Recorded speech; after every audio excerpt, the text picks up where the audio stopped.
I know that some in our audience know the finer points of hockey. The Chris Johnston Show. We are your friends. The biggest stories, bringing you inside the game. What did you hear? The Chris Johnston Show. Powered by Sports Interaction. Wanna bet? What is going on? Here's Chris with your host, Julian McKenzie. Part of the game. CJ, it feels very quiet when it comes to NHL news as opposed to some of the episodes we had last week where, where it looks like Brad Treliving could be the GM of the Toronto Maple Leafs, and then Craig Conroy taking over in Calgary and Pittsburgh. What's going to happen in Pittsburgh? And what about the ownership sale in Ottawa? That's also a story we haven't. I know we touched on in the episode we did together, but I know we've mentioned it, but maybe not as much as some of the other ones. But now on a Monday, it sort of feels quiet. But maybe I'm speaking too soon. Well, it's because you just come through Memorial Day weekend in the U.S. Weather's nice, lots of things going on. But, all the dominoes you mentioned, I still think they're all lined up to fall. Certainly when it comes to the general manager front office searches, I think that there's a real urgency to get those wrapped up quickly. When it comes to the Senators sale, I do think it's something that can happen quite fast. And I know the media in Ottawa has been reporting like, they're almost doing, poor guys are down there doing day to day, today's going to be the day. I think it's tough to say that. I think there's been some discussion, maybe even about the possibility of blending some of the groups that have come forward with offers. Not saying that's going to happen, but that's a process. If you're the NHL, you don't want to rush, right? I mean, ideally, you really want to get the exact right ownership piece in place. Obviously, when we talk about the Senators, and you want that group to be in a position to move forward and build a new arena and secure the franchise's stability for a long, long period of time. And so I think that there's no reason to hasten your way through that decision. And, then there's a number of coaching vacancies around the league. I think Columbus in the next few days is likely to name its head coach. We still need to find out about the Rangers, the Washington Capitals, the Toronto Maple Leafs on some level once there's a decision made on their general manager, whether or not Sheldon Keefe will be sticking around, I think, is a question. So it's going to be a newsy June. Don't let these quiet couple days where everyone's trying to enjoy their weekends fool you. I think that there's a fair bit to come here. Happy Memorial Day for everyone who celebrates. Of course, it's a Monday for us in Canada, but in the States, it is Memorial Day. Thank you for pointing that out. Thinking about it for Tuesday, is there like a team that you think might come to a quicker decision on any of their vacancies sooner than the other? Is there a team that you think is closer in the search than the other? It's tough to say. I think that obviously I pay a lot of attention to what's going on with the Maple Leafs. At this point in time, I'm not sure they've talked to a whole lot of candidates. I mean, we've talked about Brad Treliving and obviously interest with him and him being, meeting face to face with the Leafs. There's been a lot of names thrown around attached to the Leafs. And at this point in time, I don't know that they've talked all those names. And so it's a hard one to give moment by moment analysis on because, obviously there's a fair amount of secrecy around the process and I don't have full clarity there. So I know that they didn't intend to take a long time. They're basically at the start of the second week of what we might call the search or the period where they're making that decision.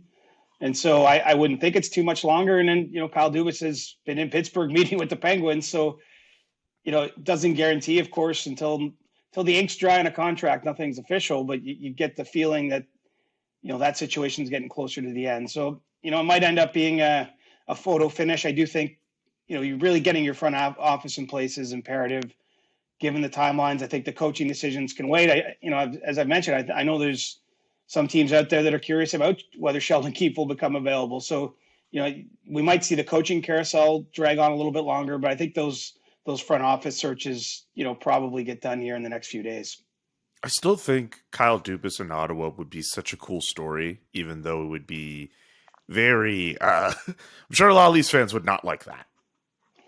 Right. Well, and who knows how that's going to break down. I mean, maybe the new owner in Ottawa is comfortable with Pierre Dorion. I mean, we just don't know. I mean, when you don't know who the owner is, it's hard to predict. And I think if you could put yourself in Kyle Dubas' shoes, maybe Ottawa might be viewed as a more favorable place just because obviously they've got the makings of a really, encouraging young team. still goes down the highway in Ontario. I believe Kyle might have grown up a Senators fan. There's certainly been talk about that. But you can't pick and choose your job, frankly, in this league. Like, I think it's so difficult to get any of these jobs. If you got a chance to get one, it's probably wise to do it as long as it makes sense for you and your family. So I'm with you. From a storyline standpoint, it would be pretty juicy, but I don't know what the intention is of whoever's going to own that team just yet. And it might take a little while too. I mean, sometimes all those changes don't happen right away. And so I'm not sure that Kyle can wait just in case Ottawa opens up, especially because, I mean, the chance to work for a company like the Fenway Sports Group that's pretty special. I would think if you're in Kyle's shoes, just given, I know he pays attention to all the other sports, they own other teams, in terms of the ability maybe to even trade best practices and try to innovate even more in terms of how things go in running a team or evaluating players or whatever it may be. It's a pretty appealing opportunity, I would think. And that's probably why he's had the discussions he's had with them and why we do expect him, eventually to take a job there. Fenway Sports Group does have a lot of money, but the allure of being in charge of your own hometown team and running that team as they're just on the cusp of being a playoff team, potentially a perennial playoff contender. And I get it, Pierre Dorion is there.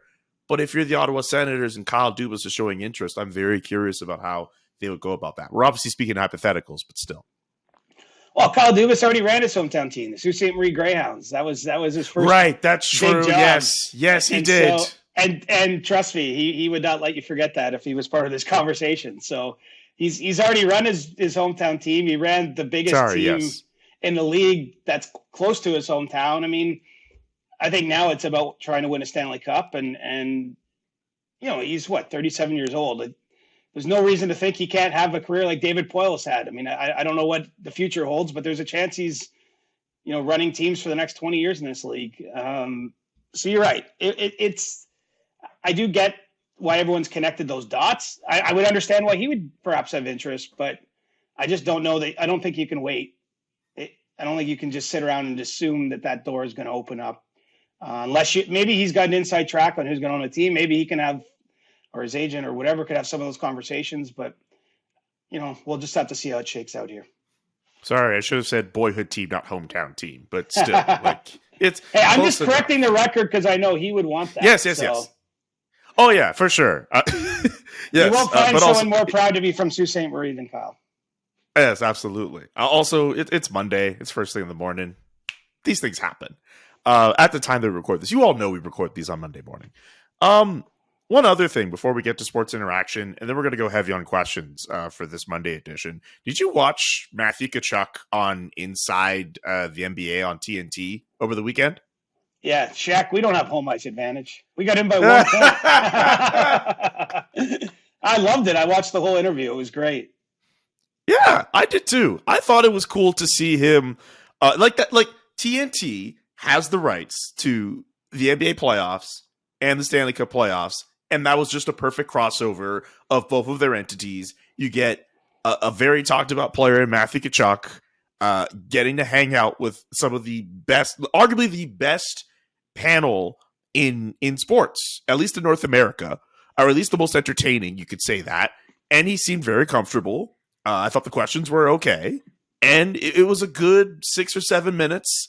And I enjoyed it. It was fun. It was about as much as I expected. And Matthew got a chance to rep the elbow room with his T-shirt. So, I mean, it was a win all around. Yeah, I mean, it's lined up perfect with Miami being in the Eastern Conference Final and the Miami Heat. Although we'll see if that lasts.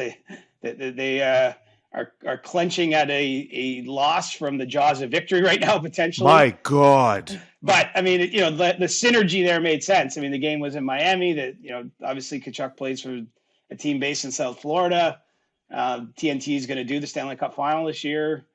I liked it though. I thought Matthew acquitted himself well. It's funny. He's probably getting tired of the Jason Tatum questions at this point. I mean, I've seen a number of features over the years. I mean, it is cool to have two star athletes in different sports that, went to high school together. They got this goofy video that goes around, but I guess you'd expect that question. But yeah, it was a good bit of production for the NHL. And I mean, look, we talked about it. I think Matthew Tkachuk's star has risen to a new level these last few weeks and months. And, he's got a chance to really put a cherry on top when the Stanley Cup finals gets going next weekend. You're right about the Jason Tatum thing. Like, the more I see him get asked about that, the more I'm inclined to think that they were just classmates. Like, people who just kind of, like, it happens where you go to high school, or you go to school or whatever, you kind of know of this person, and you're not really, like, friends, but then you realize they're, like, famous. You're like, oh, yeah, we went to school together. Like, you're cool. Like, it's I think it's more like that compared to, like, them being boys. That's what I'm now realizing between Matthew Tkachuk and Jason Tatum, and that's okay. Are you suggesting they have beef? No. I just want to put words. Very different story. Very different. It's like if you went to school with Justin Williams. Like, you're both Coburg people, right? Yeah. I mean, it is so similar in the sense that obviously we know each other, but we were never best buddies, or you know what I mean? Like, exactly. We weren't spending lots of time hanging out, but we've known each other. We've been aware of each other for a long time, and then our careers have crossed too. It makes sense. Yeah, I would never say that you and Justin Williams had beef. No, not that I'm aware of anyway. So it's cool. It happens. It's a cool story. It's a cool link. But like, yeah, I'm realizing more and more. I was under the impression the first time I heard about that story, they're like, oh, okay, like they're boys, like they're cool. But like the only record we have is that video. But that's okay. I know. That's fine. With Matthew Tkachuk just like weirdly in the background, just sort of dancing away. Man. Have I asked you who the most famous person you've ever met is? No, I don't know I don't even know how you gauge that.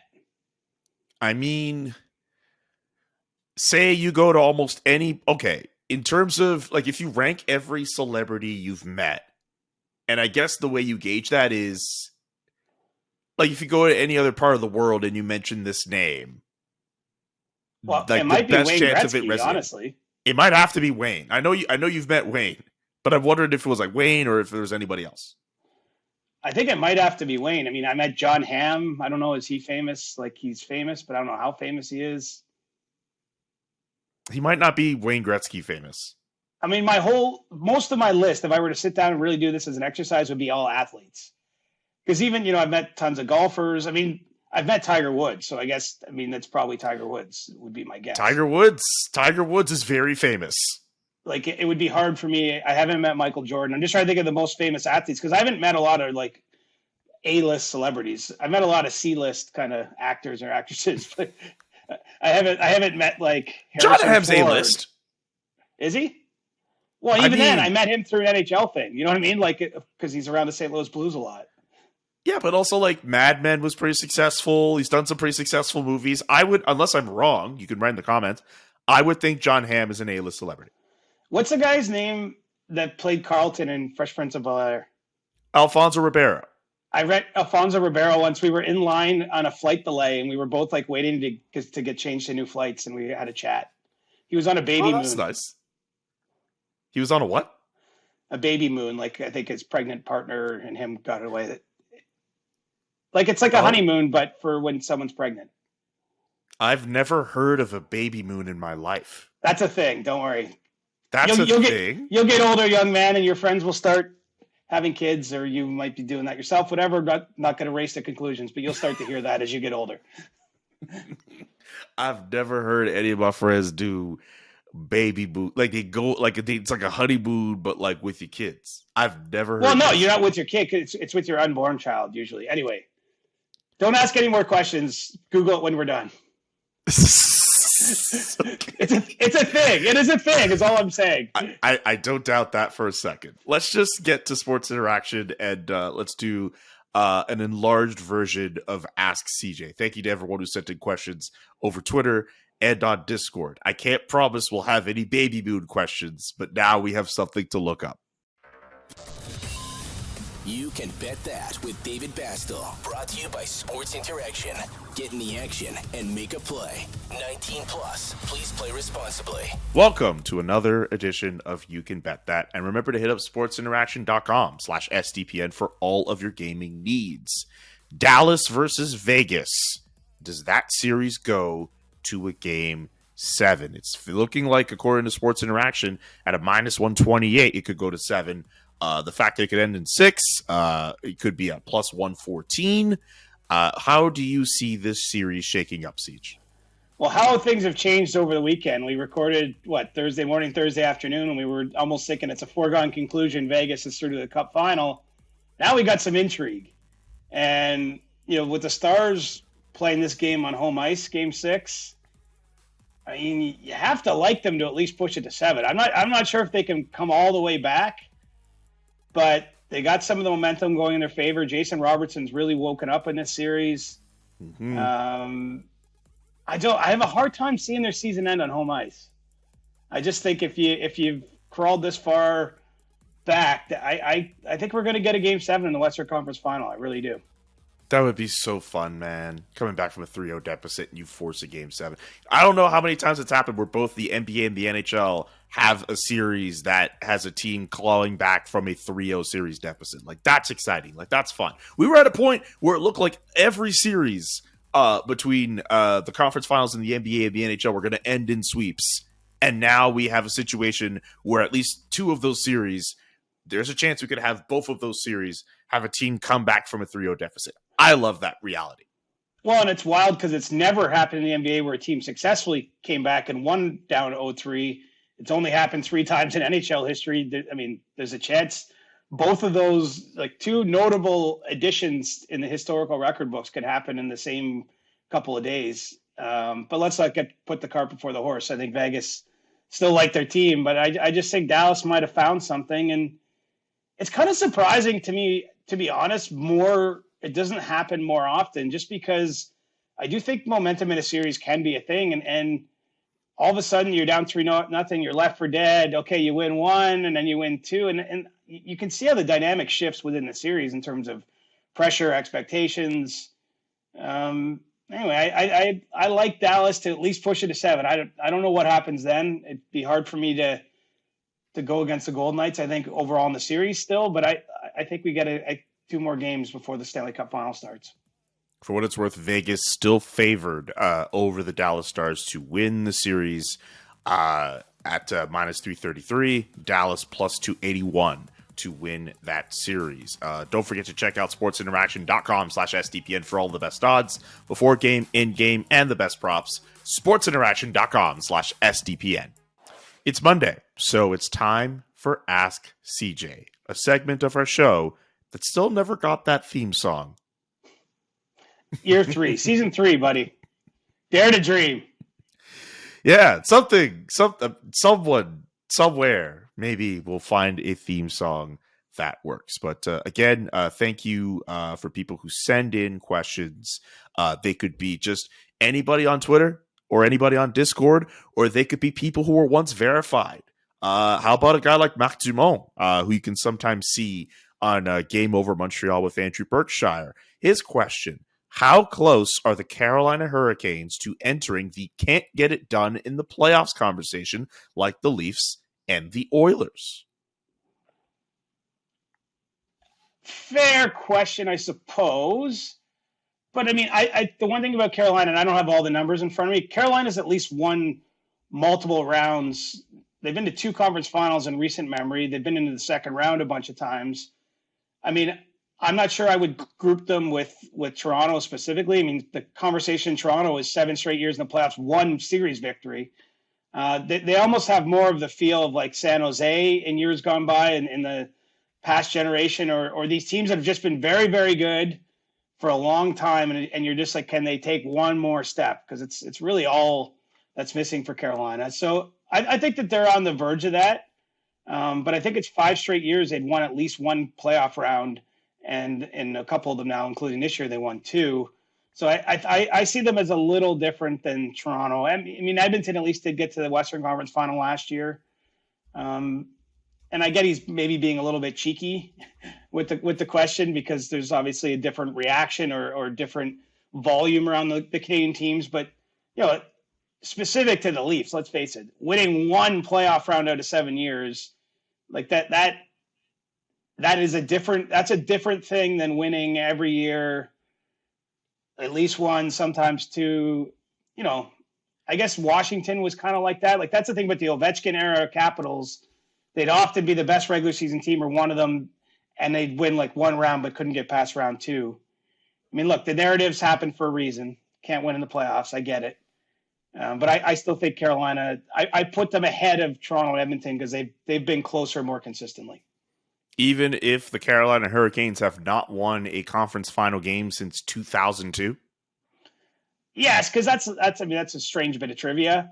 In the 2009 sweep to Pittsburgh, when Evgeny Malkin was on like another planet, obviously no one involved with that has anything to do with it today, except I guess Rod Brind'Amour probably was a player on that team. Maybe I can't remember the timeline.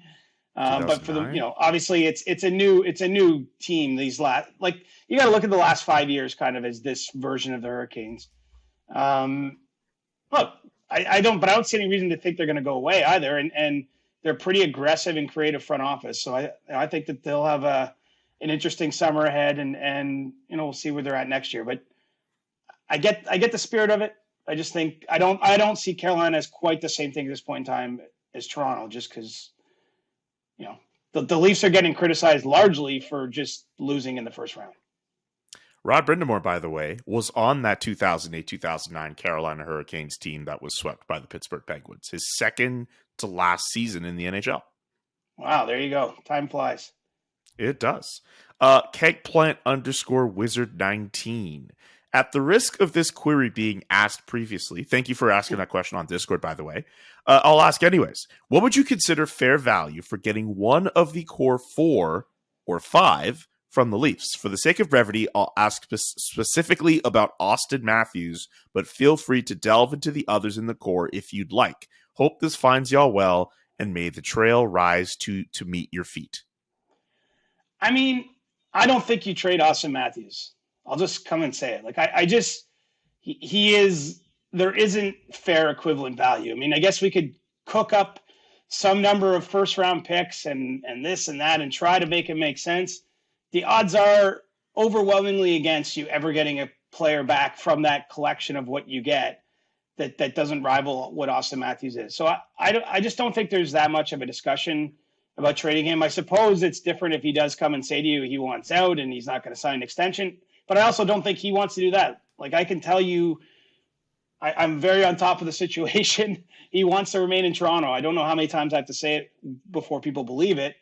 There's obviously a lot of dust has to settle in terms of the front office and some of the decisions the team has, but I don't see any reason he's not staying in Toronto. I think it gets a little more interesting if you're trading one of the other members of the so-called core 4.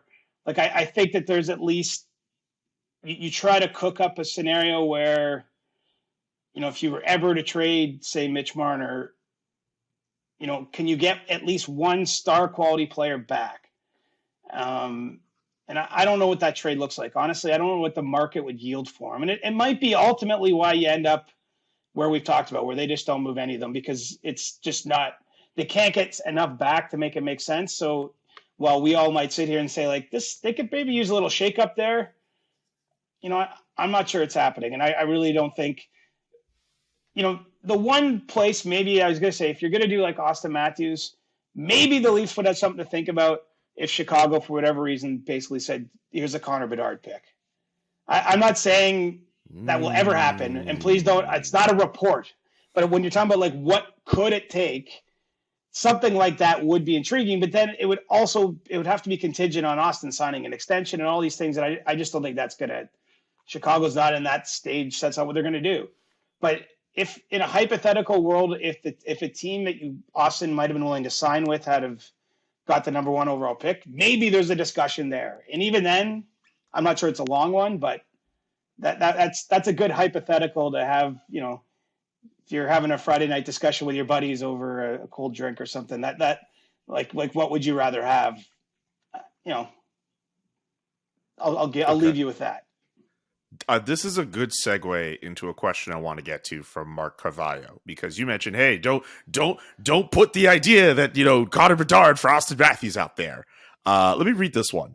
How powerful do you feel, Julian, knowing you can send an entire fan base into a frenzy just by asking Columbus beat reporter Aaron Portzline if they would be willing to trade their first rounder for Elias Lindholm? I don't know if you've seen a rumor going around, but a couple different Calgary outlets have been discussing the idea of Elias Lindholm, who is scheduled to be an unrestricted free agent next summer, the idea of trading him for the 3rd overall pick in the draft, which Columbus currently holds. And some people are wondering, hey, is that an idea?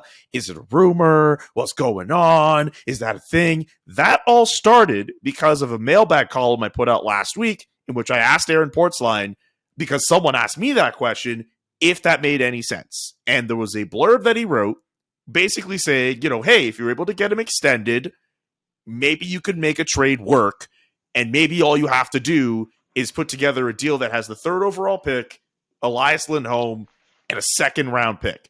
Which I saw that and I'm like, really? That's it? Like, I don't know if that's something legit, but I just want people to know that's not like something that's being like discussed. It was just a hypothetical that has since snowballed into a talking point. That's funny because someone like brought that up to me, like totally not involved in what you've just laid out. It's so funny. I don't know how these things start. I mean, I guess we're moving into rumor season, right? Mm-hmm. I understand from a very high level why you might be like, reuniting Lindholm and Johnny Gaudreau might make sense, but I sort of feel like Columbus needs the pick too, right? I mean, they need. I suppose they're in a funny spot because they do have some veteran players signed to contracts, but I just don't see how they could win by trading for too many older people, giving up that kind of future. But I don't know if there's anything to that. Maybe you and Portzline started something by accident, or maybe you're like the energies in the world and you're tuned into something that could actually happen. I can't tell you. I haven't heard that from any credible places. Not that you're not credible. No, but that's the point I want to bring up. Like, it's not something that was like kicked around by a scout and they like texted one of us and said, okay, this could happen. Like, this is not, I just want that clarified. It's not something that is as far as we know, to that level. This was just purely a hypothetical and people are just running with it. That being, like, I look at it from the Calgary standpoint in that if your intention is to compete, while yes, having a player like a Leo Carlsson who could be an Elias Lindholm down the line makes some sort of sense, do you want to enter next season with Nazem Kadri and Michael Backlund as your centers? What is your contingency plan? Like Craig Conroy said, like, Elias Lindholm was a player you build around. Like, that's, I don't know if they would be so inclined to do that unless Elias Lindholm was like, you know what, get me out of here. I'm not playing in Calgary beyond this next season. And even then, like, if you're Columbus, you're right. Like, would they want to? They're not Elias Lindholm away from being a contender. And, like, that's how I see it. And I don't know if that just makes sense, but maybe I'm wrong. I don't know. I just want to clarify that it wasn't, we weren't trying to start a rumor. I just want that clarified. Well, Lindholm's going to be an interesting discussion for the Flames. I mean, obviously he's getting a big raise on where he is now, a little less than $5 million on the cap. And, it's a big decision for him. This is his time. Like, he's entering what was Nazem Kadri's free agent year, or even if you go back, to Zach Hyman when he left the Leafs, like guys that are at the end of their 20s, who've obviously had success in the league and made some money, but this is going to be their chance where they really set generations of their family up. And a lot of things have to line up for that. Obviously the money, the financial part is important, but where you live, where you play, and all that sort of thing will have to be worked out. And we'll see where those discussions go once they're really underway. Dallas Stars fan on Discord. I have a legal sports question. I'm actually curious how you answer this.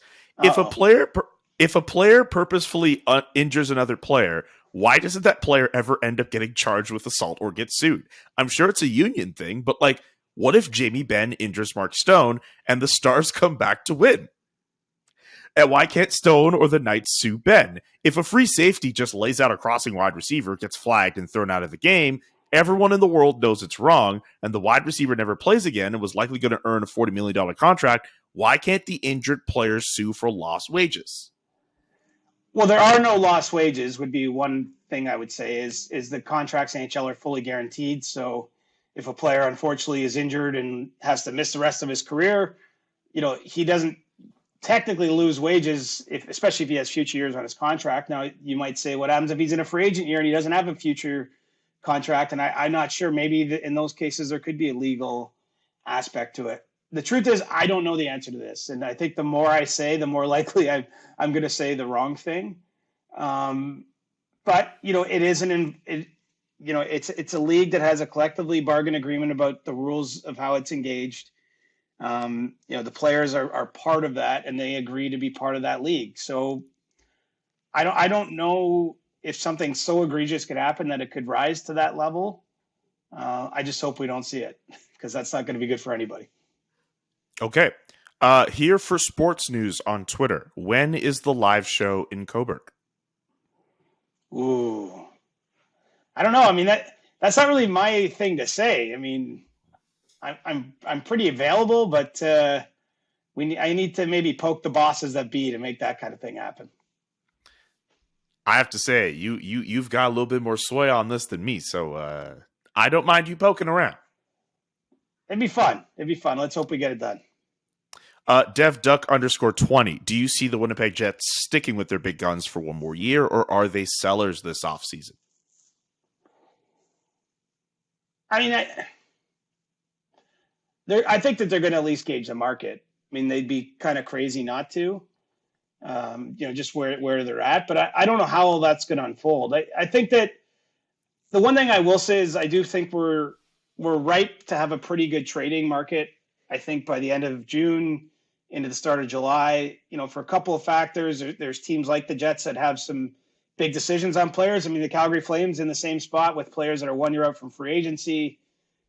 Toronto to a lesser degree. We'll see, how things shake out with their top guys. There's a few others in the league, and we don't have the deepest free agent pool for teams that are looking for upgrades. And so I think that will push. It will push in more chaos into the trading pool. So I don't know yet if Winnipeg even knows where it's going, to be honest. But I think they have to at least, have exploratory conversations and see. I mean, Pierre-Luc Dubois, he's 1 year away from potential UFA, right? And they have to sign him, first of all, or tender him a qualifying offer.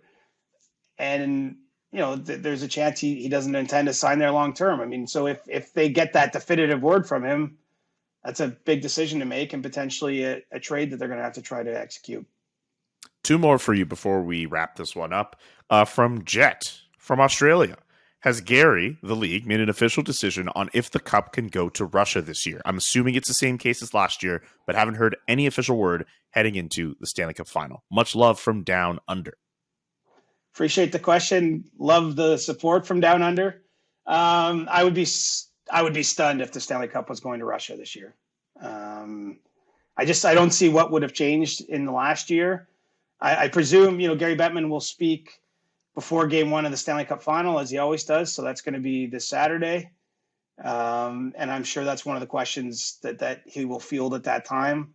But I don't see any reason to think that would change. I mean, the IIHF Men's World Championship just wrapped up, but the discussion over there is that it's going to be at least 10 years before Russia's allowed back in, no matter what happens with Ukraine. So, that's kind of the international sporting scene flavor.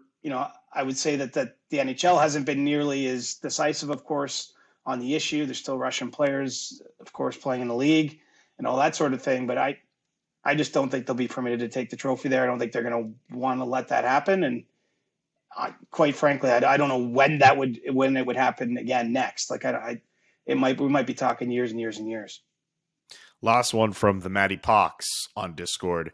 Curious to see your guys' opinion on this one. Let's say Vegas beats Florida for the Cup. Do you think Sergei Bobrovsky still gets the Conn Smythe? I think he's got a chance, but it sort of depends how that goes down too. I mean, if all of a sudden, the clock strikes midnight at the start of the Cup final and Bobrovsky's getting lit up for a bunch of goals, he's getting pulled in games, well, then there's no hope. But it could be a 7-game series. It could be a bunch of 2-1 losses where he's still brilliant, where his numbers look great, where he's clearly the reason Florida got. I think it's going to – I don't want to put any rules on this because I reserve the right to change my opinion, and there's a chance I'm actually voting. I don't know if I am, but there's at least a chance I'm voting on this, so I don't want to be seen as misleading anyone. But I think for a losing player to win, I almost feel like it has to go to a game 6 or 7. Like it has to get to the point where it's like if they won that last game, we'd be giving it to them, and they lost it so narrowly, it still may be him.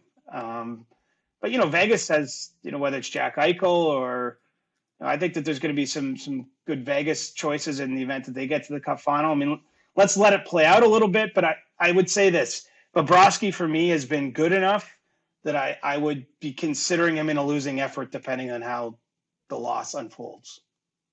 5 players in NHL history have won the Conn Smythe in a losing effort. Do you know? They're usually goalies. Oh yeah, Ron Hextall, J.S. Jaguar. He's the last one. I'm saying that it's usually a goaltender. It's actually usually in the circumstances we're talking about, where the goalie has really gotten his team so far and so close.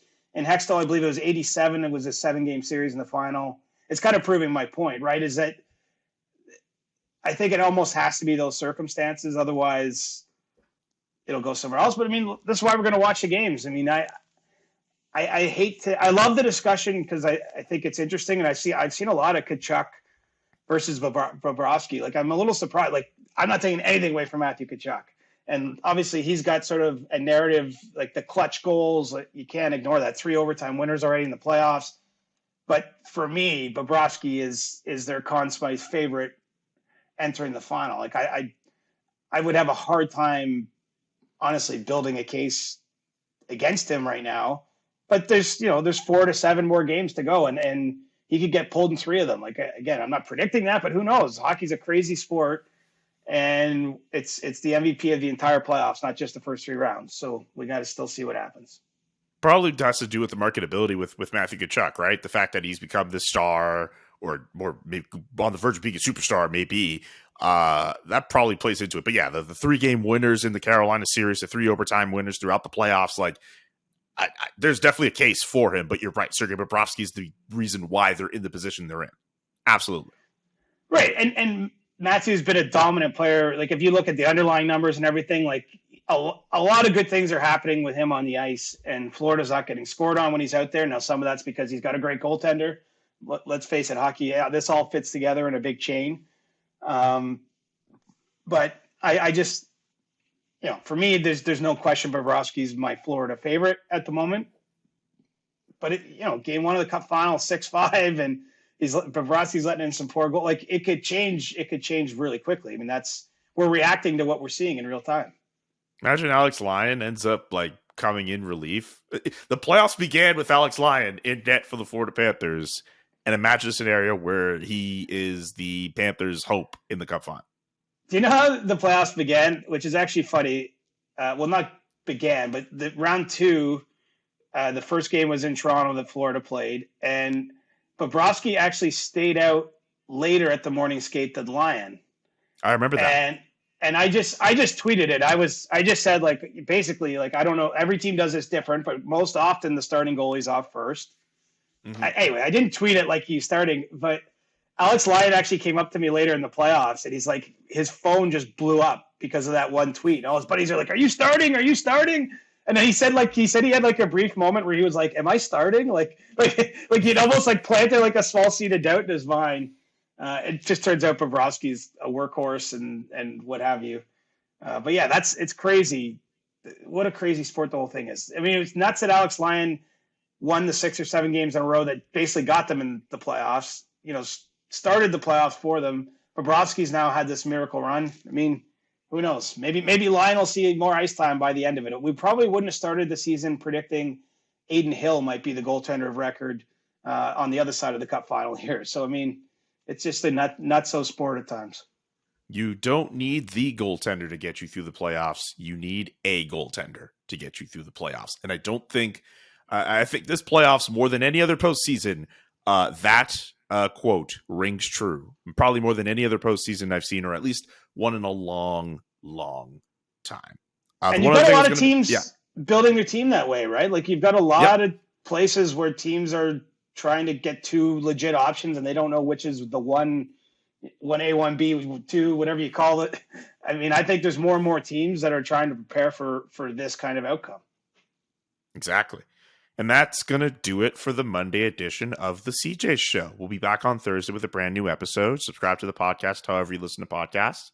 And keep it locked here. We might have more news to talk about on Thursday. more shenanigans. Will CJ have caught up on Succession by the Thursday episode? I haven't started for what it's worth, but people say it's very good. But we'll get to Ted Lasso, though. You're up on Ted Lasso. So Thursday, we might have to mention Ted Lasso. Yeah, I mean, we've got another episode dropping Wednesday, so I will not miss it on Wednesday. I can tell you that much. No. I'll find time to watch it. So exactly. I'm thinking of doing Coach Beard for Halloween. You would do well with Coach Beard. I think I could pull it off. You could do it well. Also, the episodes drop Tuesday, not Wednesday, unless you just only get to them Wednesday. I usually watch Wednesday. Yeah, that's why. Because I get them on I get them on Tuesday. Well, I mean, you live in another time zone. Yeah, that's it. That's what. My guess is you stay up later than I do too. Sometimes. For CJ, I'm Julian. So long. Enjoy this week, and once we get to the end of the week, enjoy the Stanley Cup Finals. The Chris Johnston Show. Powered by Sports Interaction. Wanna bet? Inside the Game, twice a week. Follow Chris on Twitter @ReporterChris. And follow Julian McKenzie @JKMcKenzie. The Chris Johnston Show.